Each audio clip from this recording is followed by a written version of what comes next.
Hello and welcome back to another episode of Transport Fever 2. To start out this episode, we're going to look at one of our train lines that we haven't touched in a little bit. And that's going to be our line that runs across the river here between Victorville, Lexington, Bridgeport, and Green Bay. So if we come to the stations here and we take a look at the line that currently runs between all of them, at pretty much every station here we have pretty much the maximum amount of people waiting in at least one direction. So here there's a lot of people wanting to go to Green Bay. I believe it's the same here, heading out towards Bridgeport. And all the way out here there's not too many people, but there is a little bit, as I believe we might have just had a train come in and take some people for that line. And now if we take a look at the line overall, its financials, we can see this line has been very profitable to us in the past, and I think that there's a lot more money to be made if we just tweaked some of the trains that we have running on this line. So looking at our overall line here, we have 6 trains running on it, and these trains are fairly old. It's been quite a while since we've replaced or upgraded them, and so I think now's a good time to look at our options and see if we can get a high capacity train running on this line that can still reach a decent speed. Alright, so here's the train that we're gonna try to run. This one does have 2 engines, but that's just so we can get this power rating up so it can accelerate much faster, since some of the distance between these stations is fairly short, and with some of the longer distance stations, such as the one that goes from Bridgeport out to Green Bay, it'd be nice to get up to top speed as quick as possible to make up for the lower top speed that this train has. Now I did the math. The running cost between these 2 trains here should be about the same. If not, I think the one that we have here might be just slightly higher. However, looking at the capacity, we can carry significantly more people with our new train, and comparing the power ratings between the two, the train that's currently running can get up to its top speed in about 4 minutes, where this one, in the worst case scenarios, can get up to top speed in just a little over a minute. Which for each of these trains isn't bad, but like I said, I think 2 engines on this one will just help with shorter distances. Because if we take one away, we see it takes about a minute and a half to get up to top speed on just a flat section of track, as compared to any kind of slope would take either 2 minutes or even 5 minutes in some of the worst cases. So we'll add this second engine and we'll keep an eye on the financials of this line, make sure everything still runs as we hope it will, and if we need to, we can always take off an engine in a car and it should still run about the same as it was before. So while we're watching this go around, I did just check, and the running cost is almost exactly the same as the trains before. So hopefully the only difference we see between the old trains and the new trains is that we hopefully will be making more money on these newer trains. So now the next thing I want to do in this episode is come in here and look at some of our trains and see if there's any lines that need upgraded or we could make more efficient by using newer engines. Alright, and the first line we're going to look at is the one that takes food from this food processing plant and brings it over into our cargo hub. As we can see with this train that we have running, it's only really running about half full, which with 2 trains on here is pretty inefficient, so I think if we just upgrade these and throw some newer engines on, if we can find them. So if we grab maybe one of these and scroll down to find some box cars. So we do have these box cars which can carry 20 as opposed to the 18. I think we will try these and add probably, if we just go with 4, that should be good. So we'll replace those. They have a slightly higher top speed and the capacity has been adjusted accordingly. So hopefully we won't be wasting as much money on empty cars, and hopefully these will begin filling up much more fully relative to their size. So now what I want to do is take a look at this cargo hub sort of as a whole and adjust anything that needs adjusted. And the first thing I see here is we have tons of fuel waiting to go over to Santa Clara. And if we find this vehicle, we can see it's running with a lot of empty box cars and only a little bit of fuel, but it is maxing out those fuel cars. So again, with this train, I think we're just going to replace it with one of the newer engines, ones that can go slightly faster. So we'll do one of these. Hopefully the power, we don't need more power. If we do, we can go with these slower engines. They're only 5 miles an hour slower, but have much more power. But based on what we saw with carrying food, we could use maybe 5 of those, and we could use some of these tank cars. Let's see if we have any others. Yeah, it seems like these are probably our best tank cars at the moment. And we could probably add 5 of those. So that gives us 100 for each, which is about even. We'll have to see if we need to adjust that at all. And I think we might just add a second engine. These ones aren't terribly expensive, so if we just add another one on the back here, like this, or it might even look better if we just move this one all the way up front and run our train this way. Now we will have to check that we can still get up to top speed fairly decently. I don't think we go up many hills on this line, so getting to the top speed in about a minute isn't terrible. So we'll go with that, and then we can find it.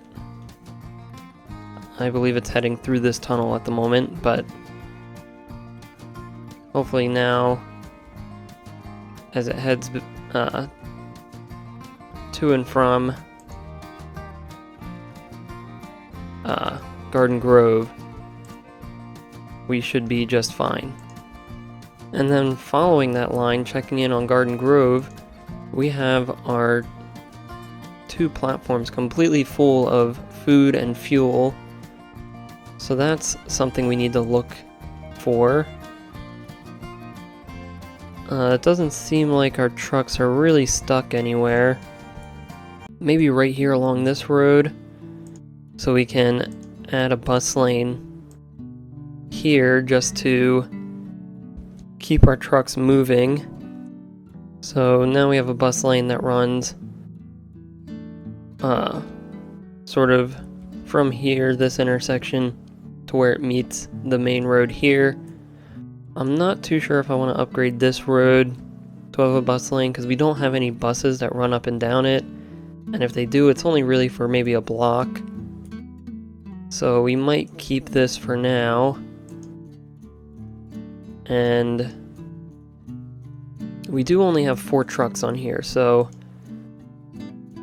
upgrading this to some newer trucks, or even just having a couple more, which will probably just double the amount, should do the trick for us.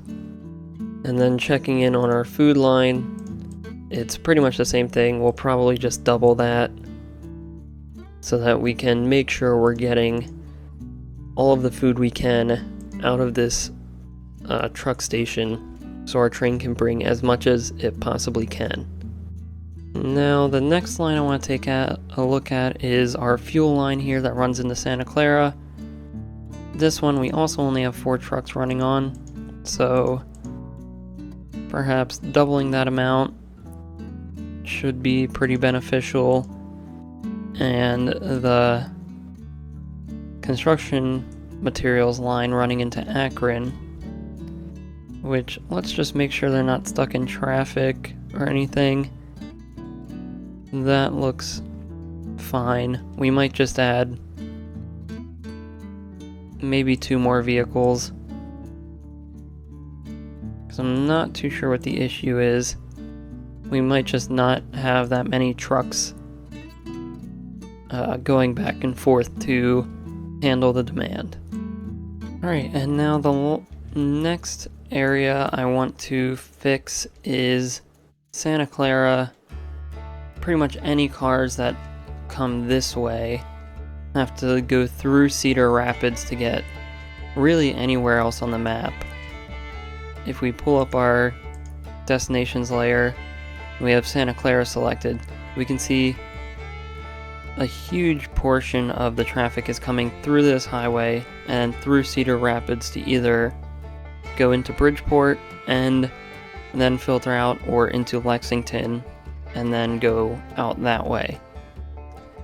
So we really need to find a way to get these cars to go around Cedar Rapids and either connect up to either this road over here or this road over here, so then they can get to wherever they need to go much quicker and not have to interrupt traffic in Cedar Rapids and Bridgeport.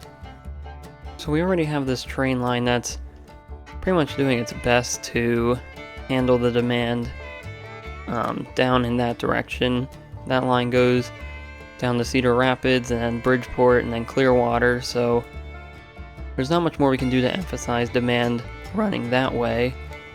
But what we can do is maybe branch off some of these other roads to provide outlets to maybe this roundabout, or maybe even a farther out connection in Cedar Rapids that wouldn't be as disruptive. And then on the other side, maybe somehow having a cleaner exit off of this road that would connect up to somewhere over here that they can then filter out into the rest of the map. So I think we'll start out by building some more roads that go around Cedar Rapids and see what effect that might have in the future. And then after that we can, once traffic starts to free up, add some buses that will connect the 2 cities, or maybe even some other form of transportation to encourage people to not take the roads. So I think we're going to start with this road, and we'll worry about how it connects into the city later, but we'll start out with a large country road and work our way across this sort of ravine here in a way that doesn't disrupt the highway that we currently have going through here. Alright, so now we have this connection made. We went sort of up this mountain and followed the edge of the cliff side here until we had to make a bridge across the ravine. And then once we were on the other side of the mountain, we just worked our way down and connected over here. So this will provide a pretty straightforward connection into Tucson, which we sort of already have with this highway. I mean, that may or may not get used, who knows, but more importantly, this connection aims to get them to Lexington, Bridgeport, and sort of this bridge that connects them to Corpus Christi much quicker than going through Cedar Rapids. So now we have to think about how we're going to connect this up to the larger connecting roads in Santa Clara. And we do have this sort of main road here, so if we just grab this and upgrade it all the way back to,